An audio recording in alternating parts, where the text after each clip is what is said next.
Bismillahirrahmanirrahim. Assalamualaikum warahmatullahi wabarakatuh. Alhamdulillah pada hari ini tanggal 19 Agustus kita mengadakan pengajian. Insya Allah akan dibawakan Ustadz Oke Setiawan dari Jakarta. Nanti insya Allah kita akan membahas tentang kajian ilmu kehidupan berdasarkan Al-Quran. Nanti setelah pengajian Bapak Ibu diharapkan aftir bertanya tentang kehidupan. Pertama kita mengucapkan syukur alhamdulillahirrahmanirrahim kepada Allah Subhanahu wa taala. Dan yang kedua kita menyampaikan salawat kepada junjungan Nabi Muhammad SAW. Alhamdulillah kita berkumpul pada hari ini. Baiklah Bapak Ibu, sebelum kita memulai, kita mohon kepada Allah dengan membaca ta'awudz, semoga kita dilindungi dari segala godaan setan yang terkutuk. Kadang yang selama ini kita alami, kalau malam itu setan suka menggoda untuk tidur nanti.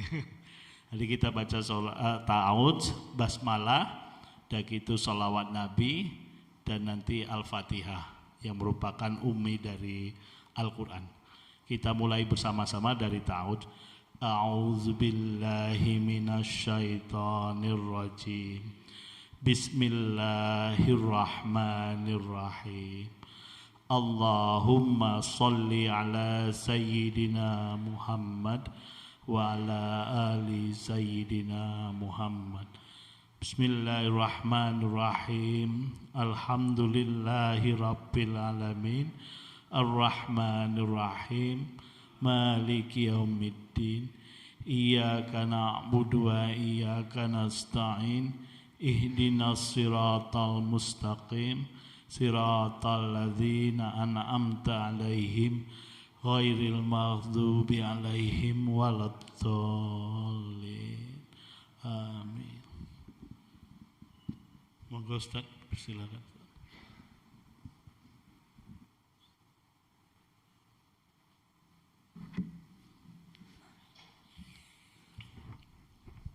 Baik, Assalamualaikum warahmatullahi wabarakatuh. Ya alhamdulillahi rabbil alamin.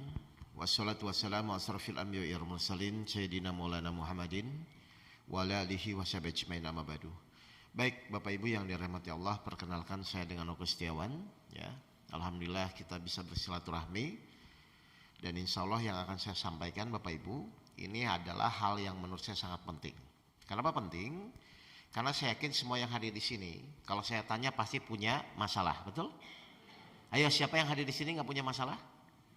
Baik, semua manusia pasti punya masalah.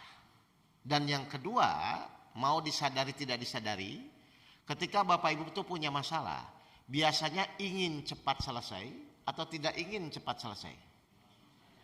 Ingin cepat selesai. Pertanyaan ketiga, bisa atau tidak kita menentukan kapan selesainya masalah? Jadi meskipun kita punya keinginan cepat selesai, tapi kita tidak bisa menentukan kapan masalah itu selesai. Betul ya Bapak Ibu ya? Nah, jadi hari ini ya, malam ini saya akan kupas bagaimana cara menyelesaikan masalah berdasarkan petunjuk-petunjuk Allah di dalam Al-Quran. Saya bertanya lagi Bapak Ibu sekalian ya, menurut Bapak Ibu menyelesaikan masalah hidup itu mudah atau sulit? Hah? Saya ulang lagi, nggak apa-apa, Bapak Ibu jawab bebas saja. Menurut Bapak Ibu, kira-kira menyelesaikan masalah hidup itu mudah atau sulit? Jujur, sulit. Baik, pertanyaannya, terus fungsinya Al-Quran untuk apa?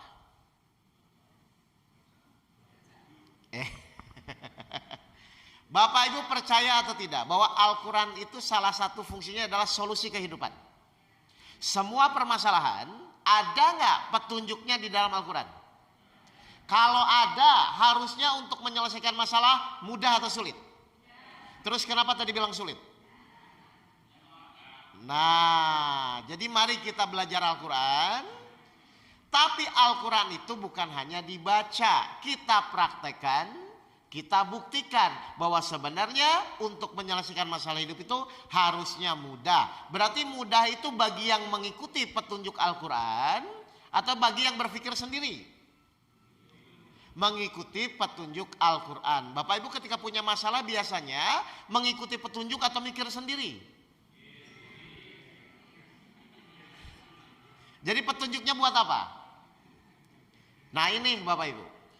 Kenapa saya mengambil tema ini?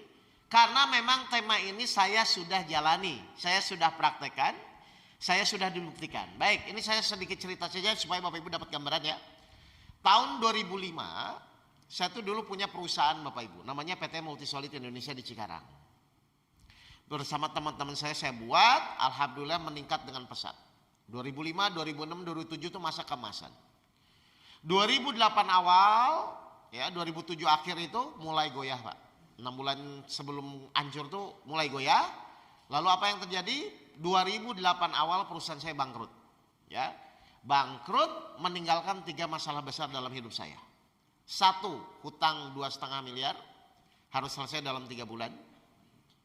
Lalu istri saya pengajuan bercerai ke pengadilan agama waktu itu.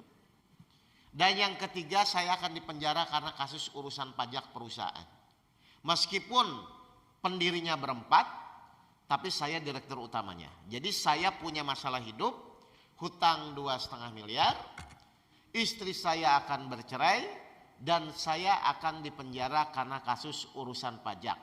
Menurut Bapak Ibu, untuk menyelesaikan masalahnya mudah atau sulit?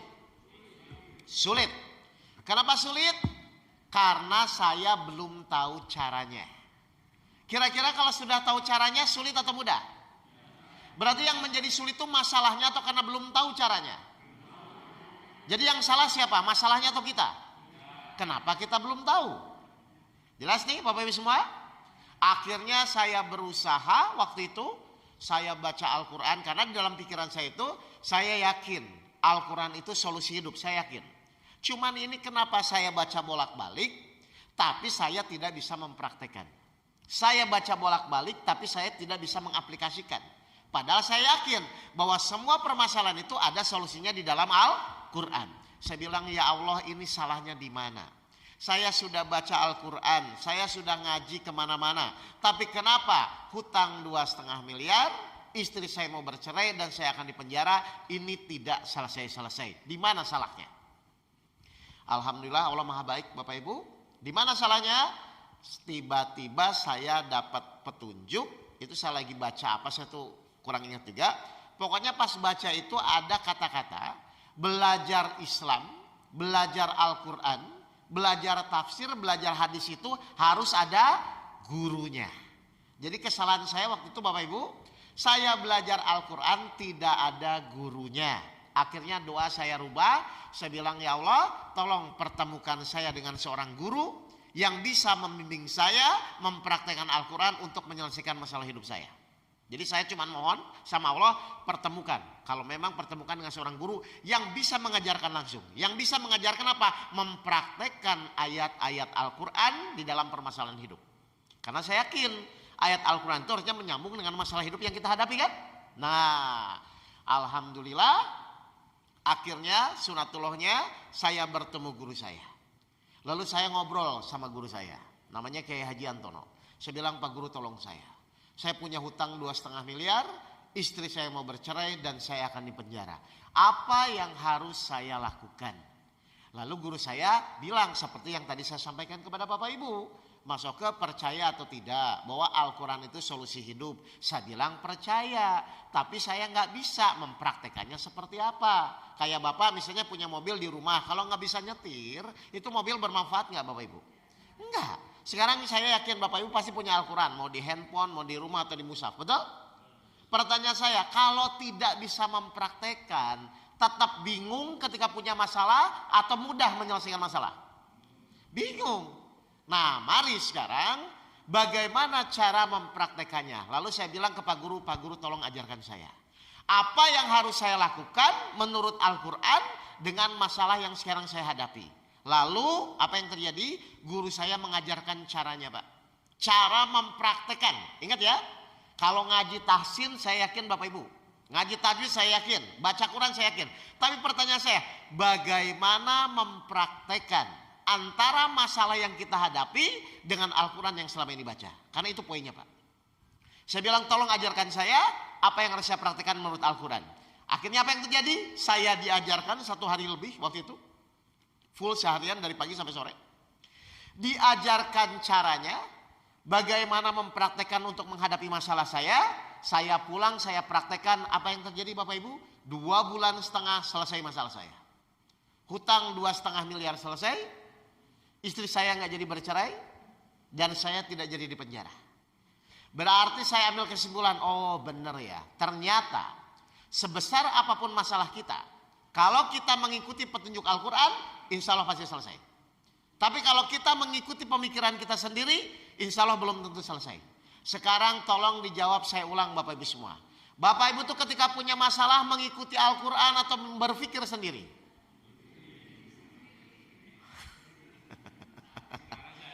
Nah, itu yang terjadi dengan hidup saya tahun 2008. Makanya saya tanya, benar atau tidak bahwa semua permasalahan itu ada solusinya di dalam Al-Quran? Kalau ada, harusnya menyelesaikan masalah mudah atau sulit? Berarti kalau masih sulit, salah siapa? Salah masalahnya atau salah kita yang tidak memahami Al-Quran? Salah kita. Sudah dari kapan Bapak Ibu salah? Paham Bapak Ibu semua? Nah, sekarang kita akan mengupas apa yang harus kita lakukan ketika Allah menguji kita. Kita mulai di surat 16 ayat 89. Silakan Pak Effendi. Kita tadabbur Al-Quran, kita cocokkan dengan kehidupan kita sehari-hari. Surat 16, surat An-Nahl, ayat 89. Bismillahirrahmanirrahim. Surat An-Nahl ayat 89. Apa kata Allah? Saya bacakan arti aja. Ya, Arabnya. Hah? Arabnya. Bismillahirrahmanirrahim.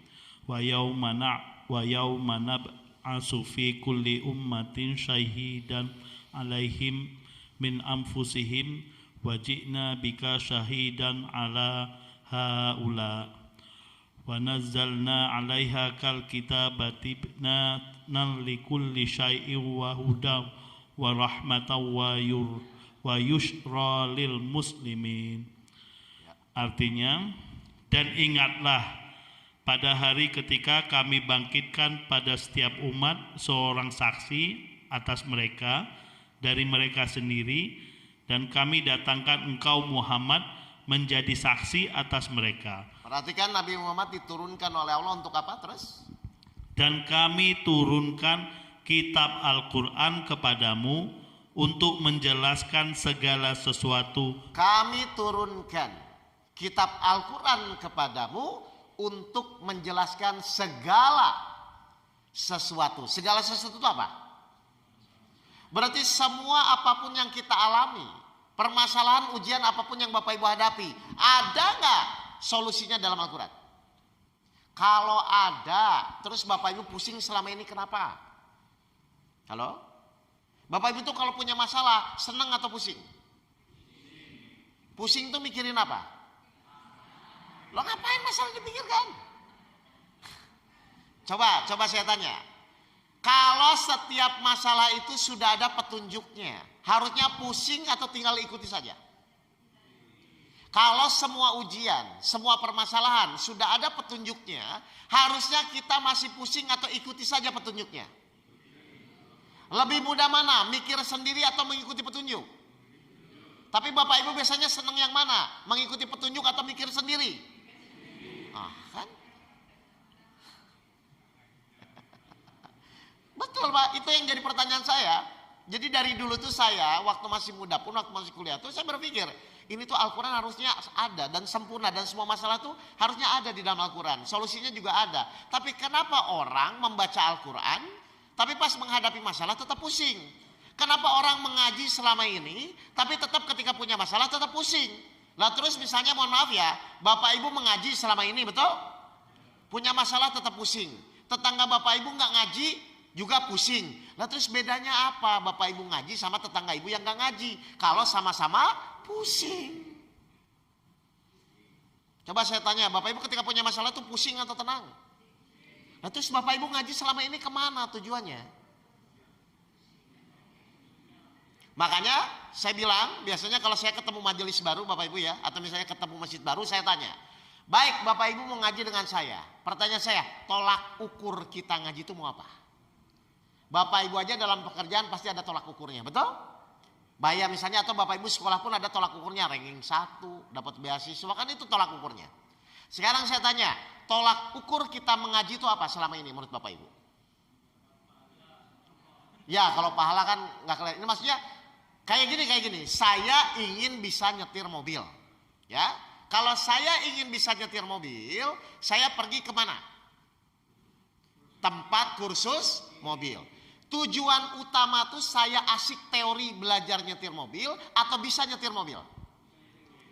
Karena saya ingin bisa nyetir mobil, saya pergi ke tempat kursus. Tapi tujuan utama saya asik belajar di tempat kursus atau bisa nyetir mobil?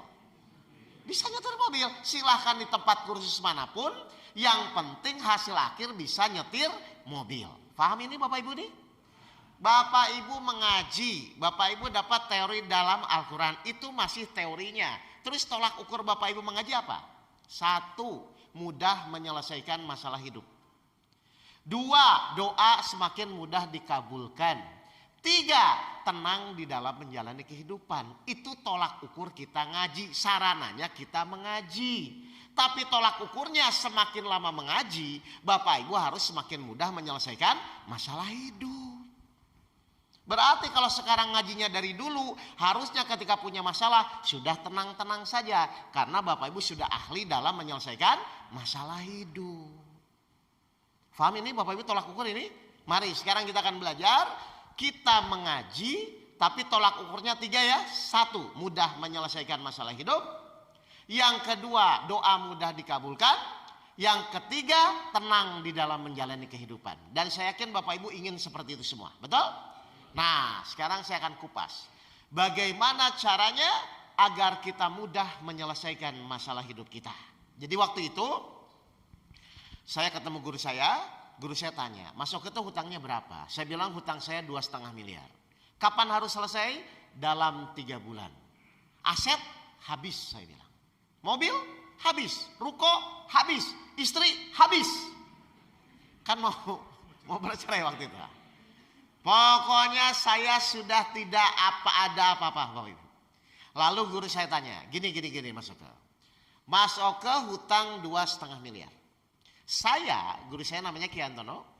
Saya Antono misalnya hutang 5 juta. Mas Oke 2,5 miliar. Kira-kira menurut Bapak Ibu 5 juta dan 2,5 miliar lebih cepat mana yang lunas ya? Saya juga jawab 5 juta waktu itu. Kenapa 5 juta? Lebih kecil, saya juga jawab itu. Guru saya bilang salah. Loh mohon maaf, padahal jawaban saya kira-kira menurut Bapak Ibu benar atau salah? Benar. Guru saya bilang salah, makanya masalah Mas Oke nggak selesai-selesai. Loh saya bilang salahnya di mana saya bilang. Nah, silakan nanti bantah jawaban saya ya. Kalau 5 juta tidak ditolong Allah, 2,5 miliar ditolong Allah, kira-kira mana yang lebih cepat lunas? Kenapa tadi bilang yang 5 juta? Nah, Bapak Ibu tahu kesalahan kita selama ini hidup? Kesalahan kita selama ini sering mengukur masalah itu berdasarkan kemampuan diri kita. Salah Bapak Ibu. Mau 5 juta, mau 2,5 miliar, mau sakit kanker, mau sakit perut. Kalau Allah yang menolong, selesai atau tidak? Tapi 5 juta pun kalau Bapak Ibu tidak ditolong Allah, selesai atau tidak? Berarti sekarang permasalahannya bagaimana agar kita ditolong Allah. Wah saya bilang masuk akal juga. Berarti saya salah selama ini. Sekarang saya jawab ya. Tolong dijawab ya Bapak Ibu. Selama ini kita ikhtiar. Selama ini Bapak Ibu kan ikhtiar ya. Si fulan sakit pergi ke dokter. Betul? Hutang saya berusaha melunasi kan begitu ya. Jujur. Selama ini Bapak Ibu ikhtiar. Tujuannya supaya menyelesaikan masalah atau supaya ditolong Allah? Kalau Allah nggak menolong, saya berdiri boleh? Ustadz mungkin nanti ya, biar saya enak bicaranya. Kayaknya kalau nggak berdiri ibu ngantuk nanti. Oke, saya tanya ulang nih. Saya tanya ulang. selama ini Bapak Ibu ikhtiar, tujuannya untuk menyelesaikan masalah atau supaya ditolong Allah?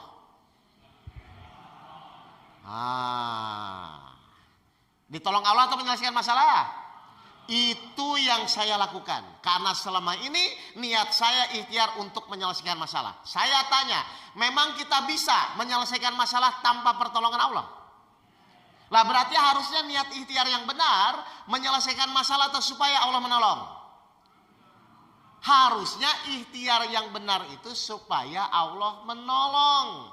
Mohon maaf, kira-kira Allah akan menolong kepada yang bersyukur atau mengeluh? Nah Bapak Ibu ketika dikasih masalah biasanya bersyukur atau mengeluh? Ayo jawab. Bapak Ibu selama ini ketika punya masalah bersyukur atau mengeluh?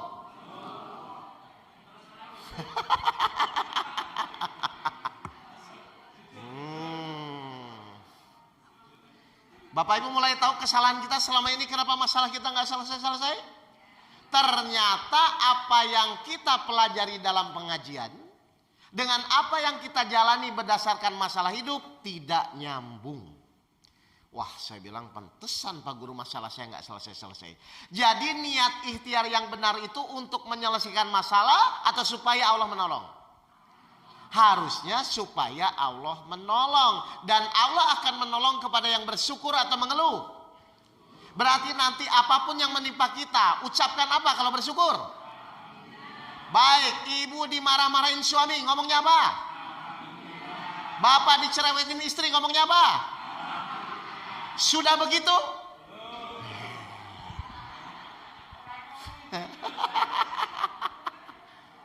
Nah ini yang terjadi.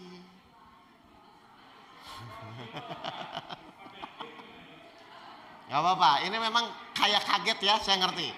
Loh karena saya juga dulu begitu. Ternyata saya dari awal salah niat dalam berikhtiar. Karena kenyataannya biasanya kita ikhtiar benar gak untuk menyelesaikan masalah? Padahal semua masalah bisa gak selesai tanpa pertolongan Allah? Surat 3 ayat 160, silakan. Jadi nanti tolong dicocokkan ya antara ayat Al-Quran dengan prakteknya itu harus sama Pak. Kalau enggak nanti enggak ketemu-ketemu nanti. Surat 3 ayat 160. Bisa atau tidak bahwa kita menyelesaikan masalah tanpa pertolongan Allah? Artinya saja, karena ini waktunya terbatas ya Pak. Oke, artinya saya langsung. Baca arti aja ya. Surat Ali Imran ayat 160. Coba perhatikan. Jika Allah menolong kamu, maka tidak ada yang dapat mengalahkan kamu.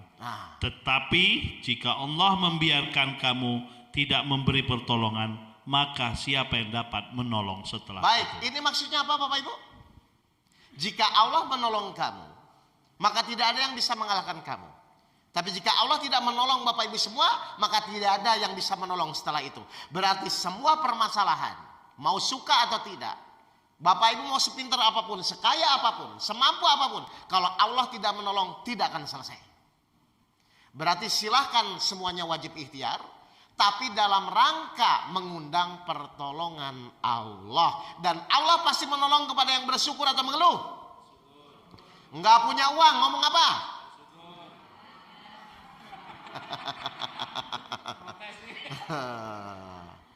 Nah, berarti sekarang pertanyaannya, bagaimana caranya ketika kita punya masalah agar Allah mau menolong? Kan begitu aja kan? Kira-kira ada nggak caranya di dalam Al-Quran? Saya ulang dulu, kan semua permasalahan akan selesai karena pertolongan Allah kan Pak? Berarti sekarang kita akan ikhtiar, yang ikhtiar itu mengundang pertolongan Allah, betul?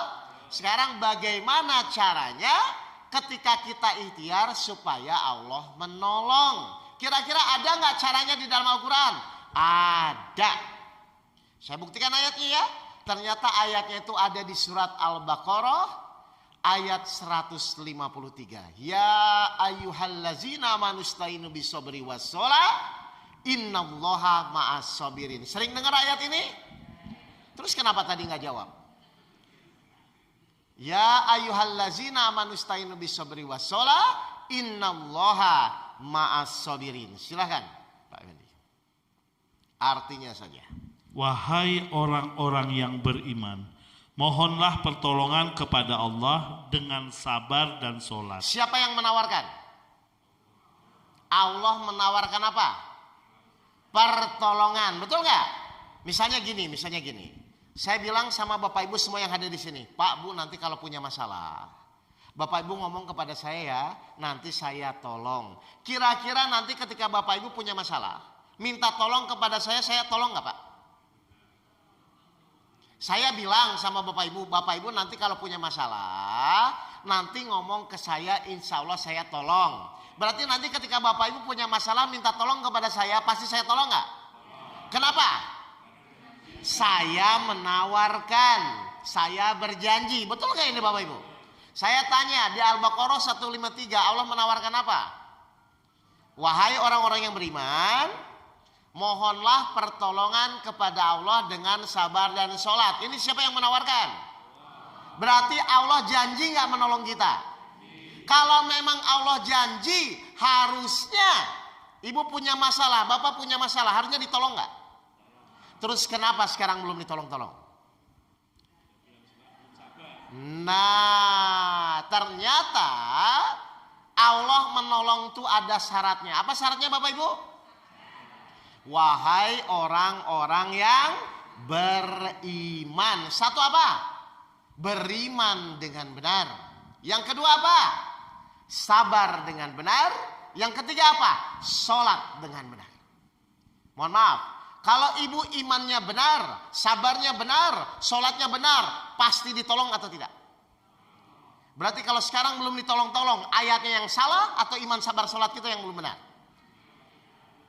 Nah, saya ditanya oleh guru saya, Pak, masuk ke sudah beriman? Insya Allah Pak Guru, saya sudah beriman dari kecil, saya bilang. Saya yakin sama Allah. Baik. Sudah sabar? Kalau nggak sabar, saya bilang saya bunuh diri dengan masalah saya. Sudah sholat? Apalagi sholat, saya bilang Pak Guru, tahajud 11, duha 12, rawatib 10. Saya jalani Bapak Ibu, kepepet. Kan kalau orang kepepet, apapun dilakukan Pak. Terakhir guru saya nanya, sudah ditolong? Belum, saya bilang. Berarti iman sabar sholat masuk ke yang belum benar atau ayat yang salah? Kira-kira yang benar? Iman sabar sholat saya yang belum benar. Berarti sekarang Bapak Ibu harus belajar bagaimana iman yang benar, bagaimana sabar yang benar, bagaimana sholat yang benar menurut Al-Quran. Sekarang saya tanya, Bapak Ibu sudah beriman? Menurut perasaan atau menurut Al-Quran? Saya tanyakan gak apa-apa. Ayo, Bapak Ibu sudah beriman? Menurut perasaan atau menurut Al-Quran? Baik, kita lihat cirinya orang beriman menurut Al-Quran. Surat 5 ayat 69. Jadi nanti Bapak itu distandarkan dengan Al-Quran, bukan menurut perasaan Pak. Surat 5 ayat 69. Cirinya orang beriman. Cirinya orang beriman. Surat Al-Maidah ayat 69. Ya.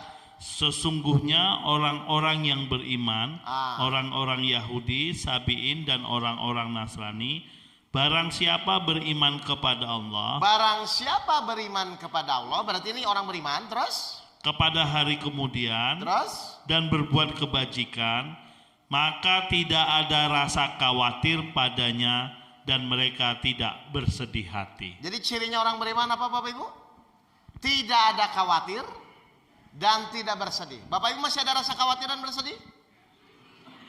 Berarti sudah beriman atau kurang beriman? Kenapa tadi ngaku sudah?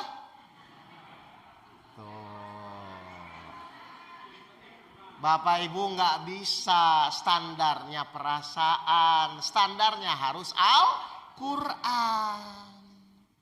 Baik, saya langsung diam waktu dia ngomong, wah berarti benar saya belum. Yang kedua, Bapak Ibu sudah sholat? Menurut perasaan atau menurut Al-Quran? Gak apa-apa, saya ingin tanya aja. Karena selama ini kan orang merasa semua Pak. Boleh gak merasa? Boleh, cuman ketika salah ya harus disesuaikan dengan Al-Quran dong. Baik, Bapak Ibu sudah merasa sholat ya? Menurut perasaan kan? Kita lihat cirinya orang sholat menurut Al-Quran. Surat 70 ayat 19 sampai 22. Cirinya orang sholat. Dan ini gak bisa dibohongi. Surat Al-Ma'arij, surat 70 ayat 19 sampai 22. Cirinya orang sholat, silakan. Surat Al-Ma'arij ayat 19 sampai 22. Apa kata Allah? Cirinya orang sholat. Sungguh manusia diciptakan bersifat suka mengeluh. Betul? Gaji kurang? Mengeluh. Suami nggak pulang-pulang? Mengeluh. Jadi dasarnya manusia diciptakan bersifat mengeluh. Terus? Apabila dia ditimpa kesusahan, dia berkeluh kesah. Betul? Terus? Dan apabila mendapat kebaikan harta, dia jadi kikir. Berkeluh kesah, jadi kikir. Tapi ada golongan orang yang tidak mengeluh, Pak. Golongan apa itu ayat dua-duanya? Silakan. Kecuali orang-orang yang melaksanakan sholat. Jadi menurut Al-Quran, orang sholat mengeluh atau tidak? Bapak Ibu masih mengeluh? Sudah sholat? Tapi masih mengeluh?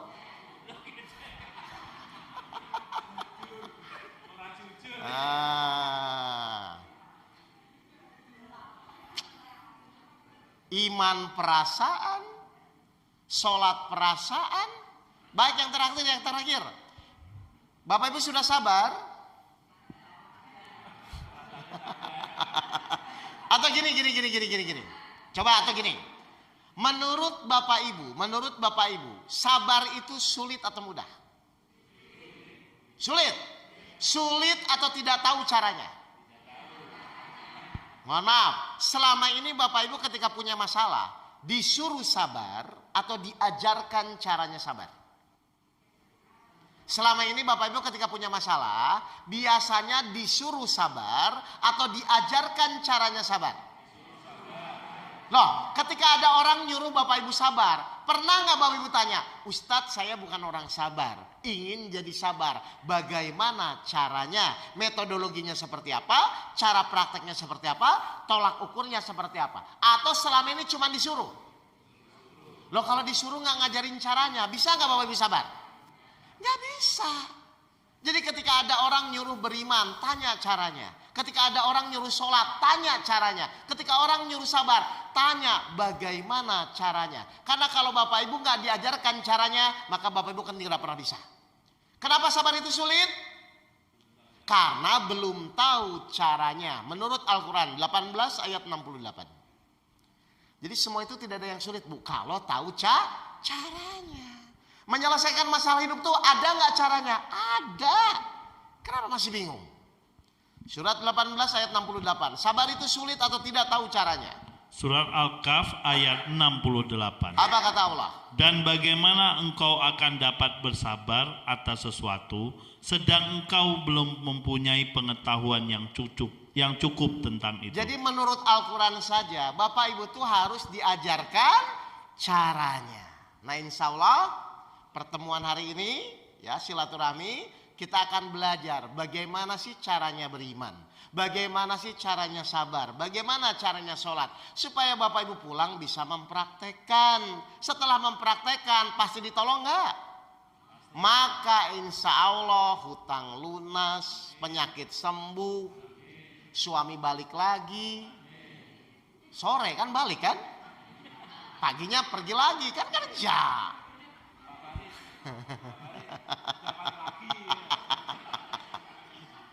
Paham ya Bapak Ibu ya? Jadi setelah Bapak Ibu belajar teorinya, jangan lupa tanya cara prakteknya. Karena kalau Bapak Ibu cuma dikasih teori nggak diajarkan prakteknya, keluar dari masjid ini ditanya sama suaminya, tadi ngaji apa? Wallahu alam. Loh iya dong. Paham ya Bapak Ibu semua ya? Jadi kita akan kupas bagaimana caranya beriman, bagaimana caranya sabar, bagaimana caranya sholat. Kalau cukup waktunya. Ya, tadi kita sudah bilang ini biasanya ngaji kalau ngantuk sampai jam berapa Pak? Jam 9 ya? Baik, nanti ada tanya Pak. Baik, jam 10. Saya ada kajian subuh besok Bu. Oke, dari 3 ini, iman, sabar, sholat. Bapak Ibu pilih yang mana dulu? Silakan. Iman. Iman ya, baik, berurut ya. Baik, kita akan mulai.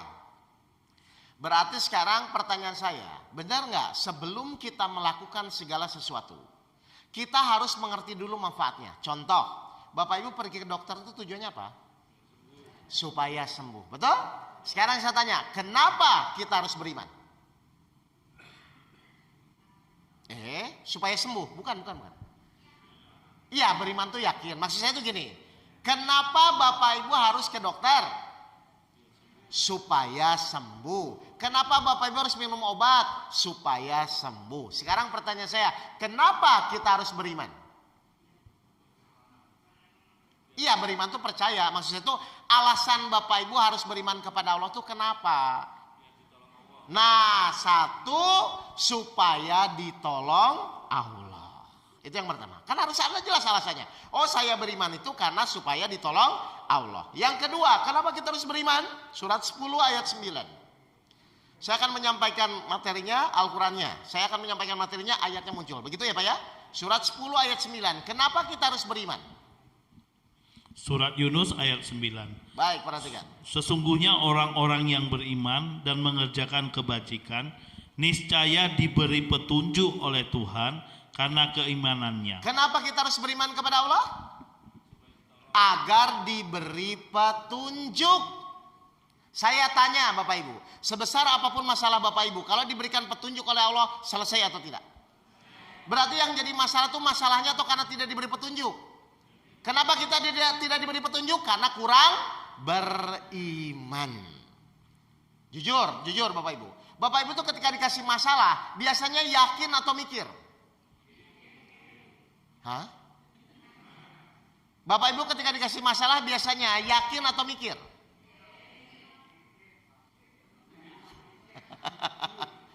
Nah, atau saya tanya dulu. Bapak Ibu selama ini disuruh beriman, betul? Ya? Menurut Bapak Ibu, beriman kepada Allah perlu proses atau tidak? Perlu? Baik, pertanyaan kedua. Kalau memang perlu, umur berapa Bapak Ibu mau yakin total kepada Allah? Setahun lagi? Saya ulang lagi. Menurut Bapak Ibu, untuk beriman kepada Allah perlu proses atau tidak? Kan tadi Bapak Ibu bilang perlu. Kalau memang perlu proses, umur berapa Bapak Ibu mau yakin total kepada Allah? Setahun lagi? 2 tahun lagi atau kapan? Lah kalau sekarang perlu proses enggak? Kok saya yang jadi bingung ya? Coba. Atau saya balik.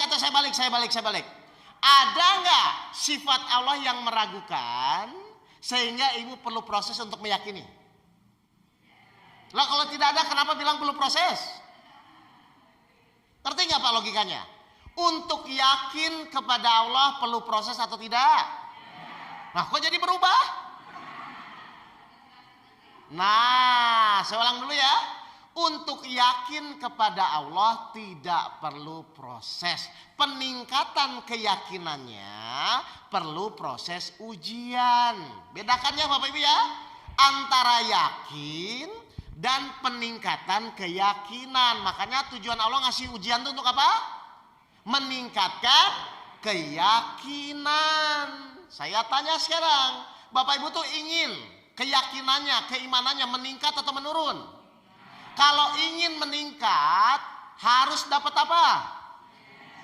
Berarti Bapak Ibu seneng gak ketika diuji? Kok bingung lagi?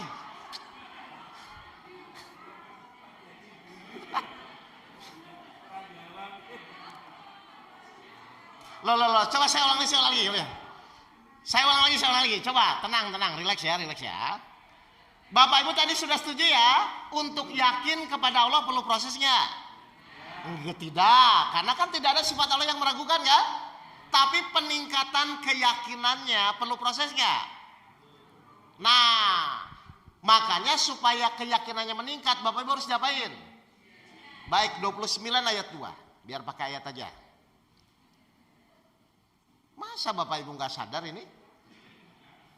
Surat 29 Al-Ankabut ayat 2. Apa kata Allah? Surat Al-Ankabut ayat 2. Coba benar nggak untuk meningkatkan keyakinan harus diuji? Kan begitu kan? Apakah manusia mengira bahwa mereka akan dibiarkan hanya dengan mengatakan kami telah beriman dan mereka tidak diuji? Sering dengar ayat ini? Jadi tujuan Allah menguji untuk apa Bapak Ibu? Meningkatkan keimanan. Saya tanya Bapak Ibu semua, Bapak Ibu tuh ingin meningkat atau menurun imannya? Kalau ingin meningkat butuh apa? Namanya orang butuh kalau dikasih, terima kasih atau emosi? Ujian itu kira-kira istri soleha atau cerewet, Pak? Ujian itu, istri soleha atau cerewet? Berarti kalau Bapak ingin meningkat imannya, butuh istri yang mana? Ya, sudah selesai.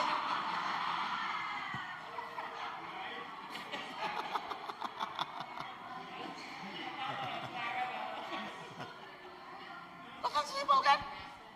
Ayo.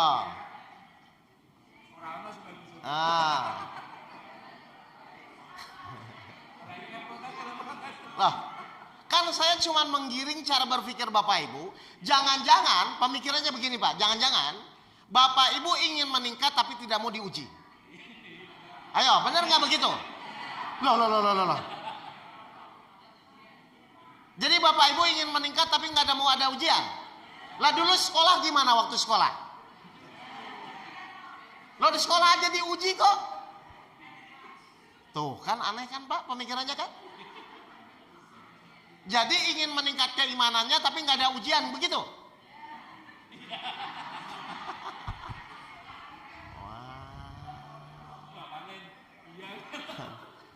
Ngerti ini Bapak Ibu ini ya? Jadi kenyataannya ternyata apa? Orang itu aneh, ingin meningkat keimanan tapi tidak mau diuji, yang akan ketemu selama ini. Makanya Bapak Ibu suka tidak suka setiap hari, benar nggak? Orang itu pasti diuji. 76 ayat 2, silakan. Surat 76 ayat 2, apa kata Allah? Ya, jadi Bapak Ibu harus mengerti pola dalam Al-Qurannya dulu ya sebelum mengerjakan ujian, Pak. Jangan-jangan selama ini Bapak Ibu mikir sendiri, padahal petunjuknya sudah ada. Surat Al-Insan ayat 2. Apa kata Allah? Perhatikan. Sungguh kami telah menciptakan manusia dari setetes mani yang bercampur yang kami hendak mengujinya. Allah menciptakan manusia dari setetes mani yang bercampur yang kami hendak mengujinya. Jadi ujian itu kehendak Allah atau pilihan? Kehendak Allah. Berarti semua orang suka tidak suka pasti nggak akan diuji. Pasti. Bapak Ibu tahu Bapak Ibu itu akan diuji? Saya ulang. Bapak Ibu tahu Bapak Ibu itu hidup akan diuji? Kalau tahu harusnya kaget atau biasa saja? Coba baca lagi. Aduh, saya ulang-ulang ini. Coba. Enggak, biar berpikirnya benar gitu loh Bapak Ibu. Sungguh kami telah menciptakan manusia dari setetes mani yang bercampur. Semua manusia diciptakan oleh Allah. Setelah diciptakan, perhatikan Allah akan ngapain terus? Yang kami hendak mengujinya. Dan Allah pasti akan menguji. Suka tidak suka, terima tidak terima, orang pasti akan diuji. Mohon maaf, wajar nggak kita punya masalah? Kenapa wajar? Kehendak Allah. Berarti kalau Bapak Ibu tidak mau punya masalah, wajar atau tidak wajar?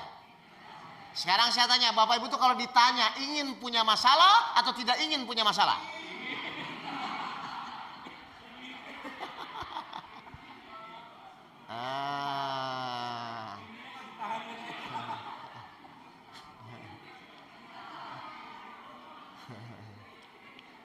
Paham? Berarti kalau nanti Bapak Ibu punya masalah, terus Bapak Ibu curhat ke saya, pokoknya saya punya masalah. Berarti jawaban siapa? Wajar. Kalau Bapak Ibu tidak mau punya masalah, berarti Bapak Ibu tidak wajar. Awas, hati-hati ini. Ya kan? Nah, tapi kabar gembiranya apa kabar gembiranya? Ternyata setiap Allah memberikan ujian, ternyata Allah siapkan petunjuknya. Ayat 3-nya silakan Pak. 76 ayat 3-nya. Surah Al-Insan ayat 3. Sungguh kami telah menunjukkan kepadanya jalan yang lurus. Berarti setiap ujian ada petunjuknya enggak? Ada. Berarti maksud Allah ngasih masalah itu agar Bapak Ibu mikir sendiri atau agar Bapak Ibu mengikuti petunjuk?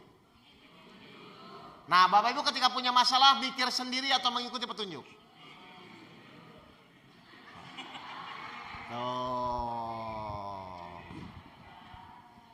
Nggak mulai ngerti salahnya di mana? Ternyata menurut petunjuk kita ikhtiar itu bukan untuk menyelesaikan masalah. Menurut petunjuk itu kita ikhtiar supaya ditolong Allah. Mohon maaf, lebih mudah menyelesaikan masalah atau lebih mudah ditolong Allah? Tapi Bapak Ibu biasanya senang yang mana? Menyelesaikan masalah atau ditolong Allah? Halo? Bapak Ibu selama ini senangnya mana? Menyelesaikan masalah atau ditolong Allah? Kenapa Bapak Ibu senangnya menyelesaikan masalah? Kurang tantangan? Ya? Jadi kita ikhtiar itu tujuannya agar ditolong Allah. Seperti Bapak Ibu tiap hari baca dalam surat Al-Fatihah, Iyyaka na'budu. Apa artinya? Hanya kepada Engkau lah aku menyembah dan hanya kepada Engkau lah aku memohon pertolongan. Jadi nanti Bapak Ibu akan punya masalah, tapi nanti ujung-ujungnya akan ditolong Allah. Berarti pertanyaan saya, masalah atau bukan? Bukan. Kenapa bukan? Karena nanti yang akan menyelesaikan Allah. Nah terus Bapak Ibu pusing tuh selama ini mikirin apa? Gini.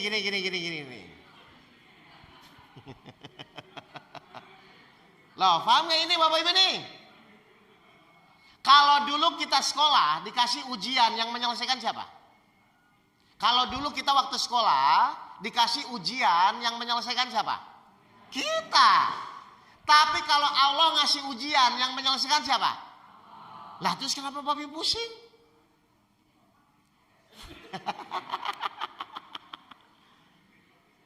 Ayo, paham ya ini Bapak Ibu ini? Kan tinggal saat diuji itu bagaimana beriman dengan benar, bagaimana sabar dengan benar, bagaimana sholat dengan benar, ikhtiarnya sama, tapi meningkatkan 3 hal ini. Coba saya tanya, iman tuh perlu modal nggak iman? Untuk beriman kepada Allah perlu modal nggak? Nggak usah, kan ada di dalam diri Bapak Ibu semua. Untuk sabar perlu modal nggak? Nggak usah, tinggal nyari pasangan menjengkelkan, kan begitu kan? Untuk sholat perlu modal nggak? Nggak usah, berarti 3-tiganya ini bisa dilakukan dan pasti bisa ditolong Allah. Jelas Bapak Ibu semua? Baik, jadi sekarang kita akan praktekkan bagaimana caranya beriman dengan benar. Karena dalam rukun iman yang pertama kita disuruh beriman kepada siapa? Allah. Saya tanya sekarang, Bapak Ibu selama ini disuruh beriman kepada Allah. Beriman kepada apanya? Kan Bapak Ibu tahu kan di rukun iman ada 6 kan? Beriman kepada Allah, beriman kepada malaikat, beriman kepada kitab, beriman kepada Rasul dan lain-lain kan?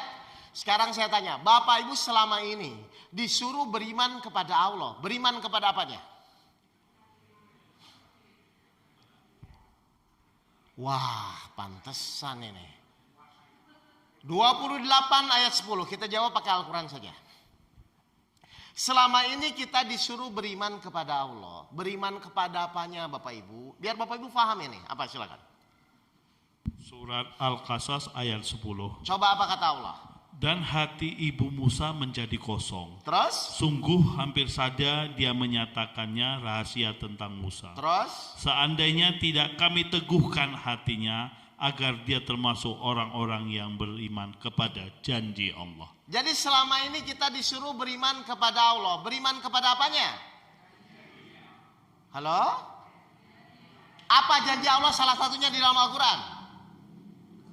Wahai orang-orang yang beriman, mohonlah pertolongan kepada Allah dengan sabar dan sholat. Allah janji gak menolong kita? Bapak Ibu percaya? Bapak Ibu percaya janji Allah? Ibu percaya?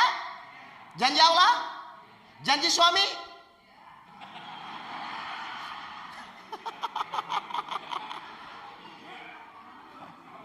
Tapi janji Allah percaya? Janji suami? Ya udah nggak apa-apa, janji Allah yang penting percaya ya. Nah, baru sekarang kita kupas.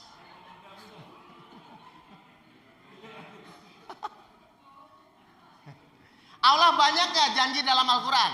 Banyak. Dan janji Allah itu pasti benar. 10 ayat 55. Ya, ini kita kupas, ini metode dasarnya ini sebenarnya. Jadi ada 7 metode sebenarnya Bapak Ibu kalau saya kajian awal itu. Surat Yunus ayat 55. Lihat apa yang Allah sampaikan dengan janjinya. Ketahuilah sesungguhnya milik Allah lah yang apa di langit dan di bumi. Terus? Bukankah janji Allah itu benar? Bukankah janji Allah itu benar? Allah bertanya kepada siapa ini? Manusia. Ayo, janji Allah itu benar. Tapi kita lihat kata Allah apa? Terus? Tetapi kebanyakan mereka tidak mengetahui. Jadi meskipun Allah sudah berjanji menolong Bapak Ibu, mohon maaf, kadang-kadang Bapak Ibu percaya atau tidak kadang-kadang? Itulah yang pusing-pusing, yang bingung-bingung. Jadi meskipun Allah sudah berjanji menolong, tapi kadang-kadang kita kurang yakin kepada Allah. Jadi salah siapa? Salah kita. Masalah belum selesai-selesai, salah siapa? Salah kita. Karena ketika Allah berjanji, pasti Allah akan menolong. 30 ayat 5 dan ayat 6. Ya. Jadi sebelum Bapak Ibu melakukan praktek, sebelum Bapak Ibu melakukan ikhtiar, harus paham teorinya dulu. Apa kata Allah di surat 30 ayat 5 dan ayat 6? Surat Ar-Rum ayat 5 dan 6. Perhatikan. Karena pertolongan Allah, Dia menolong siapa yang Dia kehendaki. Siapa yang dikehendaki? Yang imannya benar, yang sabarnya benar, yang sholatnya benar. Terus? Dia Maha Perkasa, Maha Penyayang. Perhatikan ayat 6-nya. Itulah janji Allah. Allah tidak akan menyalahi janjinya. Berarti pasti ditolong nggak? Bagi siapa? Yang beriman kepada janjinya. Koma, kata Allah apa? Tetapi kebanyakan manusia tidak mengetahui. Tapi ujung-ujungnya manusia tidak paham. Padahal di dalam Al-Quran banyak nggak janji Allah? Banyak. Apa salah satu janji Allah? Bersama kesulitan. Itu tahu. Berarti sesulit apapun masalah Bapak Ibu, Bapak Ibu yakin atau pusing ketika menghadapi kesulitan?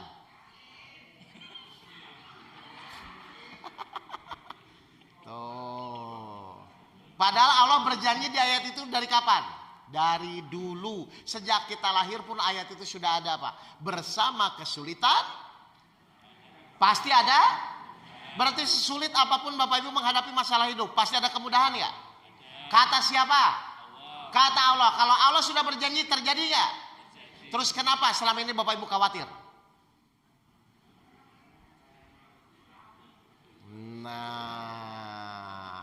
Dan sebagian kalian tidak mengetahuinya. Makanya Allah bilang begitu. Bapak Ibu sudah mulai sadar ini? Enggak, saya tanya, sebenarnya Bapak Ibu tuh hidup tuh bagaimana selama ini? Setengah sadar?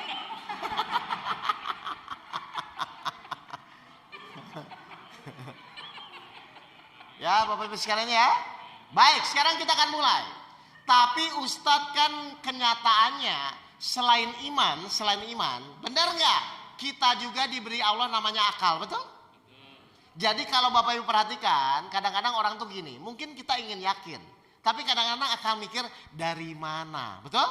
Nah, berarti sekarang sebelum kita mempraktekkan ayat-ayat Al-Quran, Bapak Ibu harus mengerti dulu bagaimana kinerja akal dan iman, karena Bapak Ibu harus mengerti. Oke, sekarang saya buat 3 pertanyaan. Saya akan tanya kepada Bapak Ibu, insya Allah jawabannya harusnya mudah. 1 ya, menurut Bapak Ibu, ya, semua kan manusia punya akal, punya iman ya. Pertanyaan saya, kapan akal digunakan? Kapan iman digunakan saat ada masalah? Kapan? Kan Bapak Ibu misalnya punya masalah, kadang-kadang berpikir, kadang-kadang yakin, kan begitu ya. Sekarang pertanyaan saya, kapan akal digunakan? Kapan iman digunakan? Ayo. Akal saat apa, Bu? Oke, kita buat perjanjian. Kita buat perjanjian sebentar ya. Lebih baik Bapak Ibu langsung jawab salah daripada mikir lama salah. Setuju? Baik, sekarang saya ulang lagi. Kapan akal digunakan? Kapan iman digunakan? Ayo.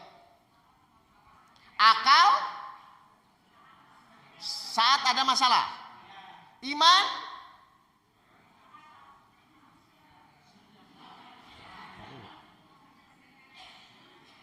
halo? Gini. Kalau saya mau belajar mobil, ada rem, ada gas. Kalau lampu merah, rem atau gas? Kalau lampu hijau? Kalau dibalik? Kacau. Paham ya? Nah, saya sekarang tanya. Ini ada akal, ada iman. Pertanyaan saya, kapan akal digunakan? Kapan iman digunakan? Saat Saat menyelesaikan masalah pakai apa? Iman. Akal?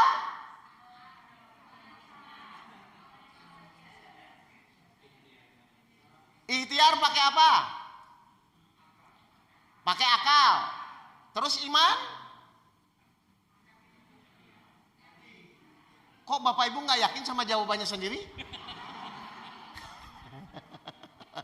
Yaudah, oke ya. Biar Bapak Ibu paham ya, biar tidak pusing ya. Saya akan buat 3 pertanyaan. Insya Allah Bapak Ibu akan paham nanti. Ya, kapan akal digunakan? Kapan iman digunakan? 1, saya buat 3 pertanyaan. Bapak Ibu percaya nggak? 2 tambah 2 sama dengan 4? Percaya. Mau percaya tidak percaya pun, 2 tambah 2 pasti 4. Kenapa? Karena masih masuk akal. Sesuatu yang masih masuk akal tidak usah menggunakan iman. Paham ini Bapak Ibu ini? Baik, yang kedua. Bapak Ibu percaya nggak gula itu rasanya manis? Percaya. Mau percaya tidak percaya pun, silahkan ke dapur, ambil gula, rasakan, pasti manis. Sesuatu yang masih bisa dibuktikan. Sesuatu yang masih masuk akal, tidak usah menggunakan iman. Jadi kalau hal itu masih masuk akal, kalau hal itu masih bisa dibuktikan, tidak usah menggunakan iman. Karena mau percaya tidak percaya pun 2 tambah 2 tetap 4. Baik, sekarang pertanyaan ketiga. Tolong dijawab, mudah-mudahan Bapak bisa jawab, insya Allah mudah. Akar 19 dikali sinus 30, dikali 385 dibagi 3/4 dikali 50%. Hasilnya 5, percaya nggak? Percaya nggak? Loh kalau tidak dari mana Bapak? Kalau dibuktikan dulu nggak usah pakai iman. Kalau itu masih masuk akal nggak usah pakai iman. Jadi kapan iman digunakan? Ketika akal kita sudah tidak bisa berpikir. Ketika kita belum bisa membuktikan, maka Bapak Ibu tolong langsung gunakan iman. Saya ditanya oleh guru saya, Mas Oka, hutang 2,5 miliar, aset habis. Istri mau bercerai, saya akan dipenjara. Menurut Mas Oke, selesai atau tidak? Tidak Pak Guru. Guru saya bilang, tapi kalau Allah menolong, selesai atau tidak? Berarti saya pakai akal atau pakai iman? Sudah, mau percaya atau tidak? Mohon maaf, Bapak Ibu kalau sudah di luar akal, biasanya pakai iman atau stres?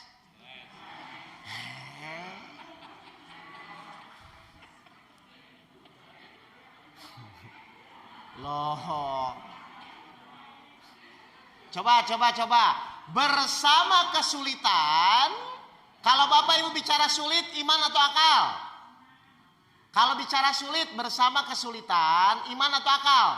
Akal. Bersama kesulitan, terus ada kemudahan bagi siapa? Orang-orang yang beriman. Meskipun dia tidak tahu kapan masalah itu selesai, meskipun dia nggak tahu solusinya, tapi dia percaya kepada janji Allah, pasti selesai. Itu namanya iman. Loh, jadi Bapak Ibu selama ini iman sama akal bareng-bareng aja gitu? Enggak ya Bapak Ibu ya. Bapak Ibu harus mengerti bagaimana cara prakteknya. Paham ini Bapak Ibu ini? Jadi kapan iman digunakan? Kapan iman digunakan? Ketika akal sudah tidak bisa berpikir, belum dibuktikan. Atau saya tanya, lebih baik dari awal pakai iman atau nunggu akal mentok? Dari awal saja. Nih kemarin Bapak Ibu mohon maaf ya, setahun yang lalu kalau nggak salah, ada jamaah saya datang sakit kanker leukemia.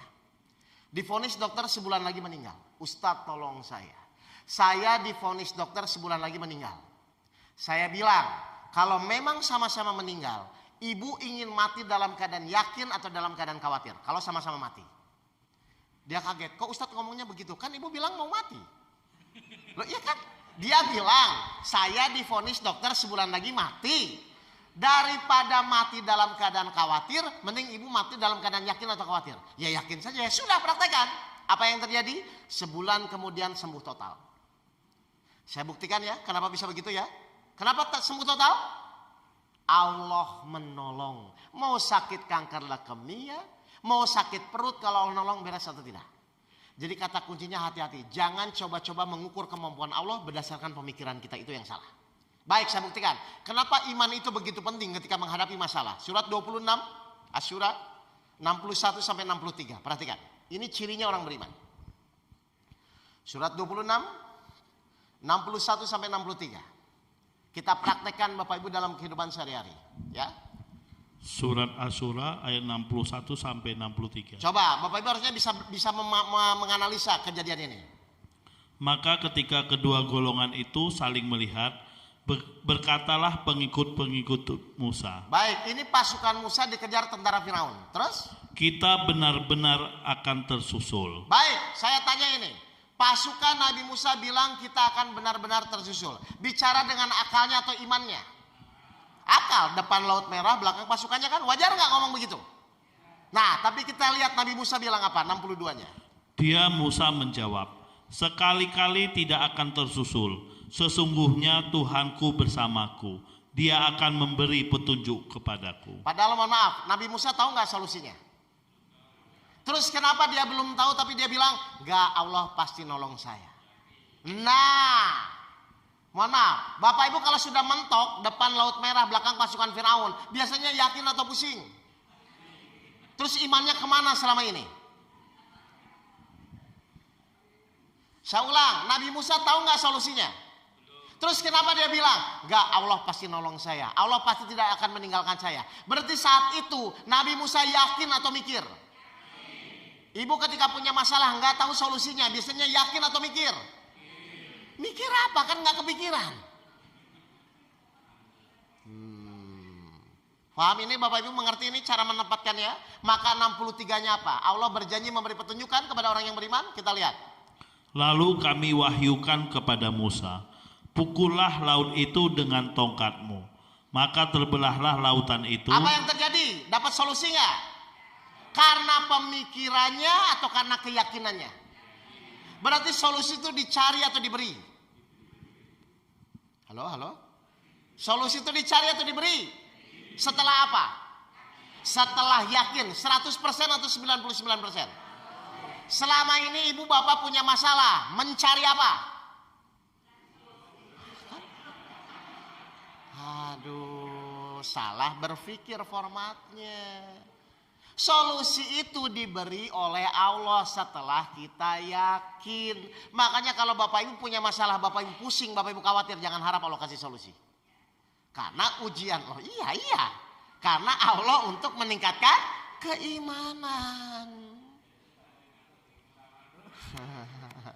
Paham nih Bapak Ibu ini semua? Jadi silahkan berikhtiar. Tapi tujuan ikhtiar untuk meningkatkan keyakinan. Supaya apa? Supaya Allah menolong. Berarti nanti tetap yang akan menyelesaikan siapa? Allah. Berarti tugas kita fokus pertolongan atau memenuhi syarat Allah menolong. Apa syaratnya tadi? Iman yang benar, sholat yang benar, sabar yang benar. Sudah ada gambarannya? Kajian saya seperti ini ya. Jadi kita akan praktekkan ayat-ayat Al-Quran dengan masalah yang kita hadapi. Jadi saya tanya, jadi kita butuh nggak masalah?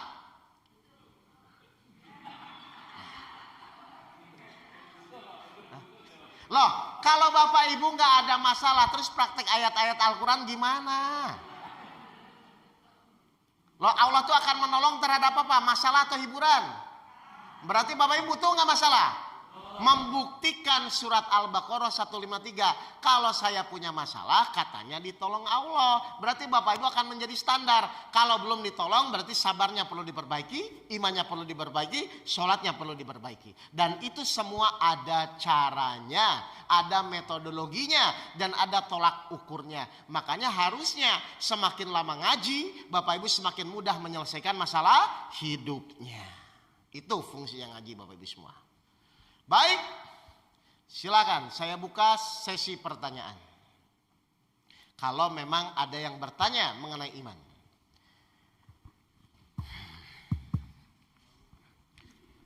Assalamualaikum warahmatullahi wabarakatuh. Waalaikumsalam warahmatullahi wabarakatuh. Ustadz Oke Setiawan. Ya, Pak. Saya kok bacanya itu ada tulisannya kok O. Oh, itu nama di YouTube, Pak. Namanya sebenarnya OKE aja, tapi saya panggil dulu biar di YouTube jelas. Ya silakan Pak.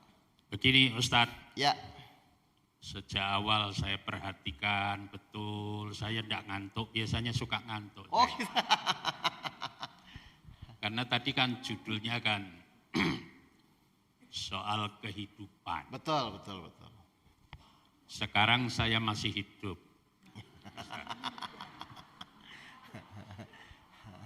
Oleh karena itu ingin saya sampaikan dan saya punya cerita tidak jauh berbeda dengan Ustadz Oke Ya, Setiawan. Begini,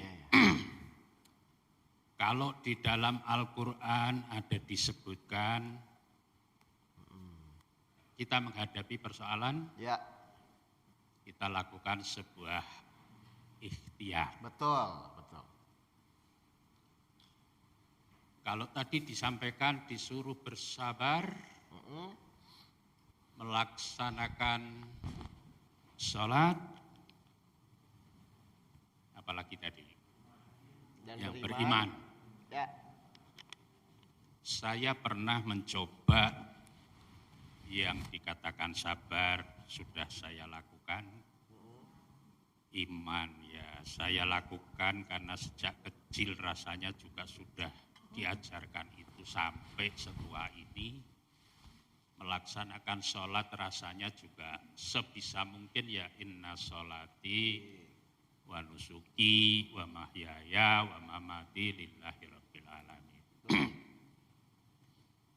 Orang hidup ada keinginan. ya, Di antaranya orang suami istri berkeinginan punya keturunan yang tadi disebutkan itu bercampurnya mani tadi. Kemudian akan diuji. Pada suatu ketika saya sudah punya istri, kemudian nikah lama sekali. Ya hidupnya itu dulu ya di sini nih, kemudian hijrah. Kira-kira 20 tahun. Ustaz. Permintaan pada Allah Subhanahu wa taala itu kayaknya enggak pernah itu dikabulkan soal itu. Pada suatu ketika saya ke tempat yang di situ disebutkan mustajabah kalau orang berdoa. ya, Apakah itu kalau di Madinah di Raudhah, apakah kalau di Makkah itu di kanan kirinya Ka'bah, di Hijr Ismail, ya, atau pada saat berada di Arafah, tempat-tempat yang sangat-sangat mustajab. Sekian lama ujian itu terjadi. ya, Pada suatu ketika air mataku kayaknya itu barangkali kalau diada itu bisa satu panci mungkin.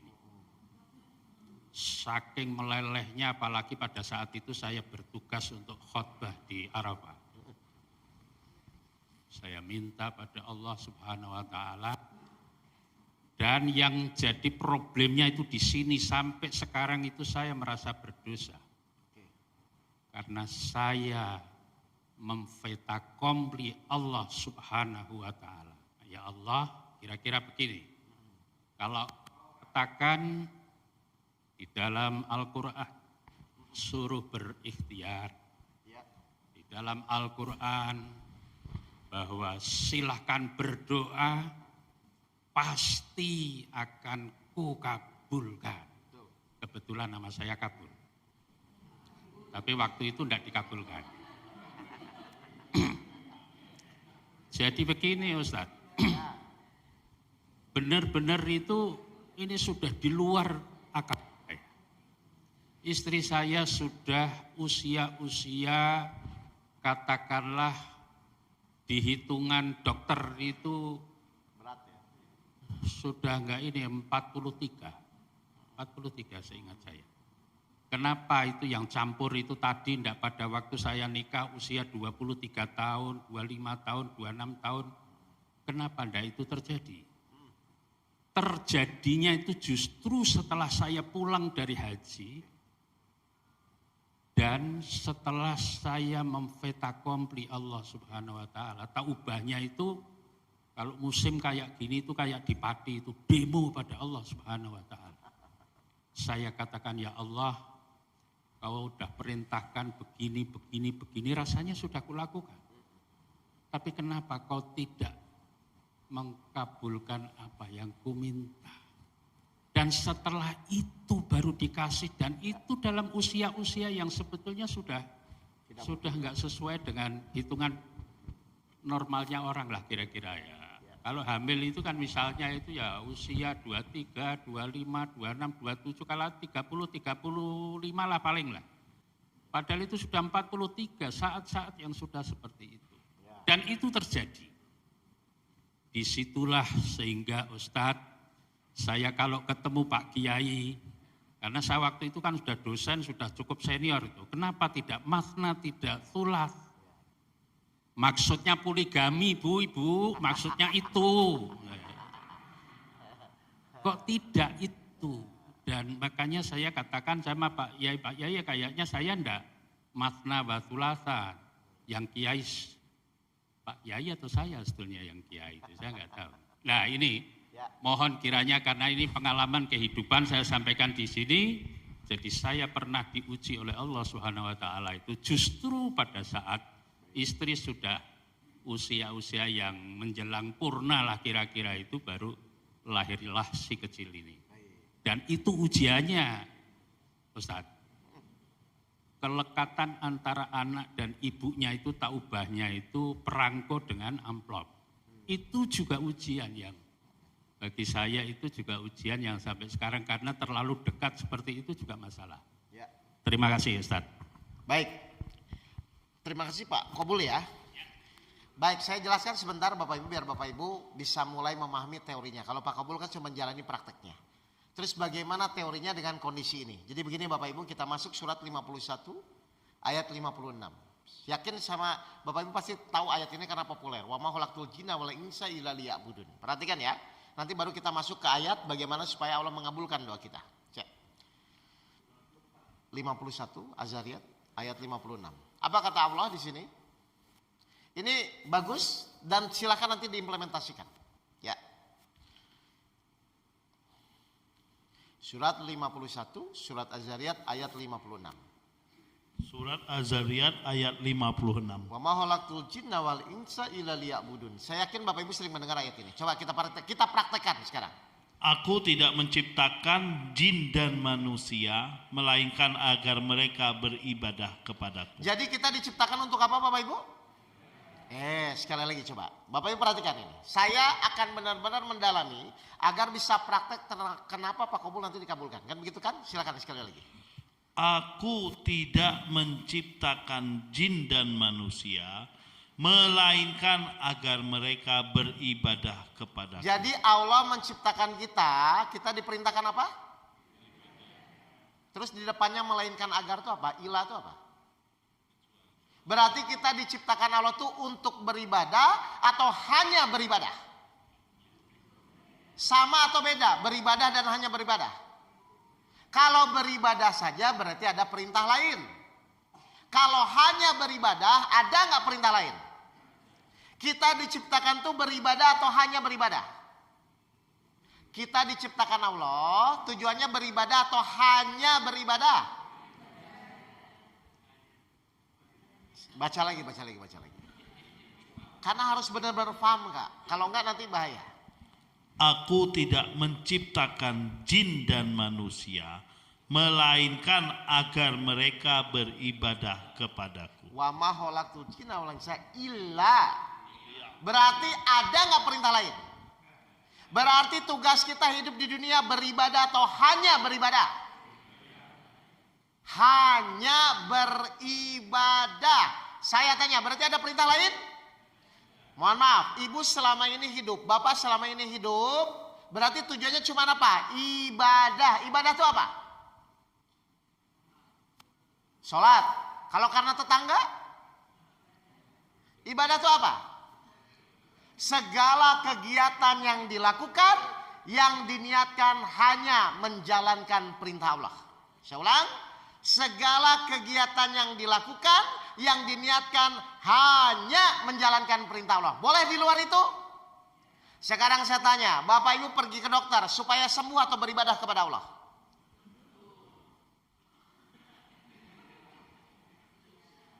Sekarang saya tanya, Bapak Ibu berdoa selama ini niatnya supaya dikabulkan atau hanya menjalankan perintah Allah? Loh, dikabulkan urusan siapa? Loh, kenapa Bapak Ibu ikut campur urusan Allah? Tugas Bapak Ibu itu berdoa hanya menjalankan perintah, titik. Kayak kita sholat 5 waktu, mau banyak uang tidak banyak uang, tetap sholat nggak? Kenapa? Hanya menjalankan perintah. Makanya janji Allah mengabulkan doa itu ada komanya, Pak. Al-Baqarah 186. Kita lihat. Itu ada komanya. Jadi kita berdoa itu bukan supaya dikabulkan. Berdoa itu hanya menjalankan perintah Allah. Jadi mau dikabulkan tidak dikabulkan, tetap berdoa nggak? Karena itu perintah. Silakan, perhatikan. Allah mengabulkan nggak kalau niatnya hanya menjalankan perintah? Silakan. Surah Al-Baqarah ayat 186. Coba kita lihat. Dan apabila hamba-hambaku bertanya kepadamu Muhammad tentang aku, maka sesungguhnya aku dekat. Aku kabulkan permohonan orang yang berdoa apabila dia berdoa kepadaku. Ini siapa yang janji? Tapi di sini ada komanya. Koma, niatnya apa? 1. Hendaklah mereka itu memenuhi perintahku. Berarti kita berdoa kalau ingin dikabulkan, niatnya dikabulkan atau hanya menjalankan perintah Allah? Harus niatnya menjalankan perintah. 1 itu. Yang kedua, dan beriman kepadaku. Saya tanya, Bapak Ibu tuh yakin nggak ketika berdoa pasti dikabulkan? Kalau yakin masih dipertanyakan atau dijalani saja? Selama ini mempertanyakan atau menjalani?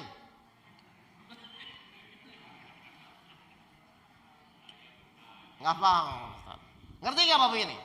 Jadi Allah itu pasti mengabulkan, cuman ada syaratnya. Allah itu pasti menolong, cuman ada syaratnya. Kalau ditolong iman, sabar, dan sholat. Kalau ingin dikabulkan, 1 hanya menjalankan perintah, 2 yakin doa kita dikabulkan. Si fulan sakit, dia berdoa, ya Allah tolong sembuhkan sakit saya. Gitu ya. Setelah dia berdoa, berarti saat sampai nanti Allah mengabulkan, dia yakin atau khawatir? Si fulan punya masalah, terus dia berdoa, ya Allah tolong selesaikan masalah saya. Ketika Bapak Ibu minta seperti itu, yakin atau tidak? Setelah yakin, setelah berdoa, berarti pas menjalani ikhtiarnya, yakin atau masih khawatir lagi? Biasanya. Nah terus doa yang tadi ngapain? Nah ini Pak. Jadi ketika Bapak Ibu minta kepada Allah, Allah akan lihat sikap Bapak Ibu di dalam menjalani ikhtiar. Apakah khawatir lagi atau tetap yakin bahwa Allah pasti mengabulkan. Itu namanya iman. Faham Bapak Ibu semua? Jadi Pak Kobol ini sudah mempraktekkan, ini saya tambahkan teorinya saja. Mudah-mudahan Bapak Ibu langsung bisa belajar. Oh berarti selama ini doa saya sulit dikabulkan. 1 karena niatnya bukan menjalankan perintah, tapi karena ingin dikabulkan. Padahal dikabulkan tidak dikabulkan itu urusan siapa? Boleh nggak Allah tidak mengabulkan? Nah kalau boleh kenapa masalah? Lo kan boleh aja kan? Doa itu memohon atau memaksa? Bapak Ibu selama ini memohon atau memaksa?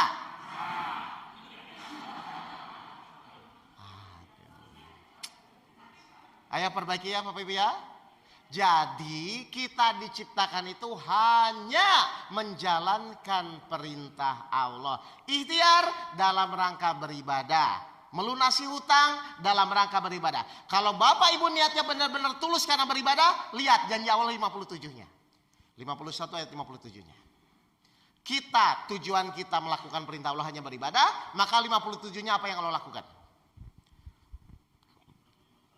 57-nya. Kan Bapak Ibu tugasnya beribadah ya, maka tugas Allah apa 57-nya? Surat Az-Zariyat ayat 57. Tadi aku tidak menciptakan jin manusia melainkan agar beribadah, maka 57-nya Allah siapkan apa? Terus? Aku tidak menghendaki rezeki sedikit pun dari mereka, dan aku tidak menghendaki agar mereka memberi makan kepadaku. Tugas kita beribadah, hanya menjalankan perintah Allah. Tugas Allah mencukupi rejeki kita. Rejeki itu apa saja? Uang, kesehatan, jalan keluar, itu rejeki. Berarti harusnya, mungkin nggak orang ibadah tidak dicukupi oleh Allah? Mungkin nggak kalau kita benar-benar niat beribadah, kekurangan? Coba baca lagi ayatnya. Ya, coba biar nyambung. Coba perhatikan ya. Aku tidak menciptakan jin dan manusia, melainkan agar mereka beribadah kepadaku. Berarti tugas kita apa? Hanya beribadah. Kayak Bapak Ibu waktu sekolah, kamu sekolah yang pintar, nak, kan begitu ya? Uangnya, bekalnya dari siapa? Orang tua. Bapak Ibu niatnya beribadah, melakukan perintah Allah, maka 57-nya apa kata Allah? Aku tidak menghendaki rejeki sedikit pun dari mereka, dan aku tidak menghendaki agar mereka memberi makan kepadaku. Berarti orang ibadah dijamin gak rezekinya? Berarti orang ibadah kekurangan gak? Makanya kalau Bapak Ibu masih ada kekurangan, cek. Berarti niatnya selama ini bukan menjalankan perintah. Biasanya orang tuh cuma dua apa niatnya. Niatnya beribadah atau menentukan hasil biasanya. Jelas Bapak Ibu semua? Jadi kalau kita beribadah dengan benar itu hanya menjalankan perintah. Titik, pakai koma enggak? Titik ya titik saja, nggak usah koma. Jadi Bapak Ibu berdoa hanya menjalankan perintah atau supaya dikabulkan? Hanya menjalankan perintah. Bapak Ibu ke dokter supaya sembuh atau hanya menjalankan perintah? Bekerja supaya dapat uang atau hanya menjalankan perintah? Maka ketika Bapak Ibu niatnya menjalankan perintah, pasti Allah cukupi. Tidak mungkin tidak. Jadi Bapak Ibu tahu kesalahan Bapak Ibu selama ini? Ternyata niatnya yang harus diluruskan. Kira-kira orang ibadah itu kecewa atau menerima? Kira-kira kalau orang ibadah kecewa atau menerima? Berarti kecewa itu manusiawi, itu salah?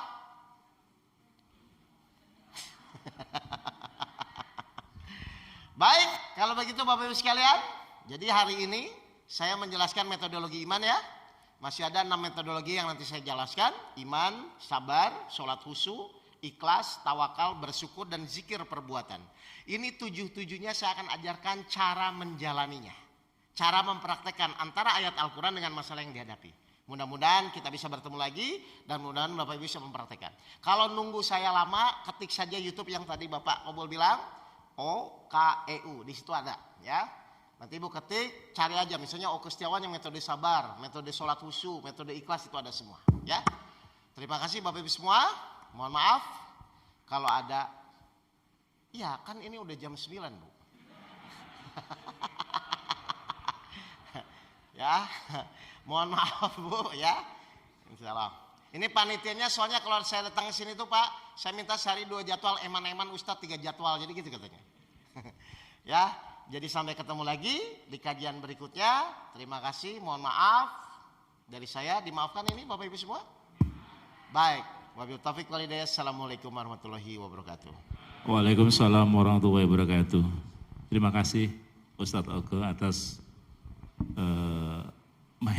tanah, atas pelajaran hidup yang disampaikan kepada jamaah. Semoga memberikan manfaat pada kita. Amin Allahumma amin. Jadi ini masih dikasih kesempatan ibu-ibu. Tadi yang disampaikan Ustadz Oke kan hanya 3. Masih 4 Ustadz ya. Berarti masih lain waktu kita harus rawuh lagi ini. Insyaallah, insyaallah. Jadi Ustadz Oke di sini 1 minggu ibu bapak, ini yang ketiga. Jadi jadwal ketiga. Jadi 1 minggu ada 12 jadwal ini di Semarang. Di sini sudah ketiga. Jadi 1 minggu besok mungkin udah kuntul lagi ke Jakarta. Semoga ke depan kita bisa rawuh lagi ke sini Ustadz. Ada 4 cara lagi kita praktekkan, semoga bermanfaat pada kita, jamaah dan masyarakat di area Mukti. Terima kasih, nyuwun pangapunten. Wassalamualaikum warahmatullahi wabarakatuh.